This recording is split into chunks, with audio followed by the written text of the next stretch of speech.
Okay, we're here with Ben Foltz. Good evening, welcome to Bochum. Thanks. You're in Germany for the third time since 2005 and you hadn't been here for like 6 years before that. So, did you fall in love with Germany or why are you here again? Well, I was so busy for those 6 years. I couldn't find time to do anything at all, and I wasn't aware. I mean, there are a lot of countries out there. I wasn't aware if anyone wanted me to come back or not. so no, we're trying to make regular stops of it. I like playing German. It's fun. Usually musicians go on tour when they have a new record to promote. Yeah. Your new record will come out in It comes out in September. September? Well, it comes out in September in America. I'm not sure here. Maybe September. Okay. So I don't know if your record company is still alive in Germany. It seemed like not, but it should come out, the record. Yeah. Or you can download it. What can you tell us about the record? Have you heard it? No. So you don't know it? I heard some of the songs you played at Bochumer. Yeah.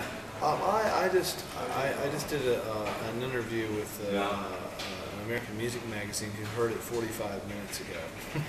So they just heard it, but their impression of it was the most irreverent record that I've done. So that was their perception. I think it's a real upbeat record, and it's not much like Songs for Sylvan. It's different. That was the record before. So it's hard to say. I mean, it was a record that was written and recorded in the studio, and I had a good time. So you did a few social critical songs like Bastard or All You Can Eat. Would there be songs like that again? No, this record was probably more about if there are comments on people, you know, in the way that they interact and work. They're couched in the songs. They're inside the songs. They're not about them. But there's mentions, like there's a song called "The Bitch Went Nuts," and it has the image of of a lot of people knocking at someone's door at midnight with torches, all told that he has to do the right thing. You know, and they don't know this. It's none of their business. They don't know anything about this guy's life. But people all go in one direction and can be convinced en masse to enforce their judgment on someone else. So that's in the song. You moved back from Australia to the United States. How would you compare those states? What are the biggest differences? Well, I think Australia is getting more and more like America. But America is still unparalleled in commercialism. I mean, just in I mean, there's it's just, you know, America's a really bizarre place that way. So in Australia, I think you find there's still a little more independence of thinking. In America, we're being so flogged by the media that it's bizarre. I mean, I don't know what that means, where it leads us, but in Australia you see more of it now than you did, say, 5 years ago. More American chains, more American style news coverage, more conservative government. And, well, actually, no, it's turned the other way recently, so maybe that's not really true. But I think on the social level, people are thinking more conservatively, even though their government actually left. So you travel around a lot. When you say that Australia has turned a little bit into America, do you see this in other countries too, like in Germany? No, I don't see it. I mean, you have like Burger King, Starbucks, and Starbucks. Yeah, but I don't see. You know, I think what you'll deal with over here has more to do with Europe than America.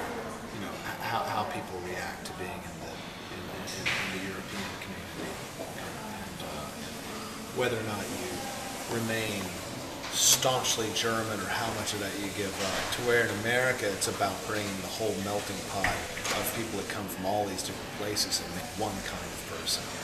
And I think Europe is going to be Europe and America is going to be America. I don't see Europe bending to America. Okay. So what are your expectations for the general election? In America? Yeah. I think the fix is probably in for Obama to win, but it'll be interesting to see who his running mate ends up being. Huh. I think that may give us a clue as to how the show is being run. But it is a show. Do you think anything might change if Obama becomes president? Okay. Sorry, but I don't say. Well, I mean, I think that we can be a little prouder when he's in that we have someone that can speak. That's awesome to have someone who's going to come on television and actually be able to speak. It's at least something. Yeah, it's something. He won't take. He won't come over here and try to give your leader a massage at the table or anything like that. I hope so. You're in the music business for quite a while now, playing the piano in piano-driven rock bands. Do you think that you have influenced bands like Something Corporate, Stray Light Run, The Blood Arm, or maybe even One Republic? I've heard that. And I mean, I just think that all I know is that when my band started, they weren't really piano bands, and now it's okay to be a piano band. So maybe me, maybe Tori Amos, and yeah, maybe we had to do that. So you probably changed the image of playing the piano from being the piano student who plays Beethoven to being a rock. Piano comes in and out of style, and I got in when it was out of style. That's all. And so maybe it was coming back in style. You've done a soundtrack for Orbit. Did you feel like becoming a little bit more like Elton John when you were doing the soundtrack for animated feature film? Because he has done. Yeah, no, I wasn't thinking about. I wasn't thinking about Elton at all. What I was thinking about was trying to match the picture and trying to say something about the characters. And then the other thing I was thinking of were endless conference phone calls, because it's just like I would record for 2 seconds and the phone would ring and I would have to talk to all the executives at DreamWorks, and so we couldn't even get through a take without the phone ringing and having to send faxes and emails and MP3s. And the animation was constantly changing and being re-edited. I had 10 people to answer to. It was very difficult.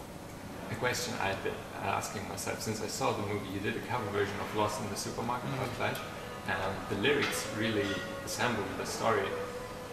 So what was first, the story or the song, or did it just fit together somehow? I can't remember if it was my idea to cover that song or Tim Johnson, the director. One of the two of us thought, hey, that's a great idea, and texted the other, and we did it really quickly. But it was the song after the fact. And that I was moving so slowly writing original songs for this movie. It's like I would write something and it wouldn't seem to be appropriate, and I would write something else and it wouldn't seem to be appropriate. And then much of what I wrote, as the animation changed from being hand-drawn animation, which I really liked, to this big CGI thing, which was also beautiful, but it changed the music completely. Like all of a sudden, the thing started getting really blue and huge and detailed and perfect, and the music wasn't. So I had to re-record and rethink. And I think it's really hard work, that soundtrack stuff. I'm not complaining. I'm happy with it, but it was hard.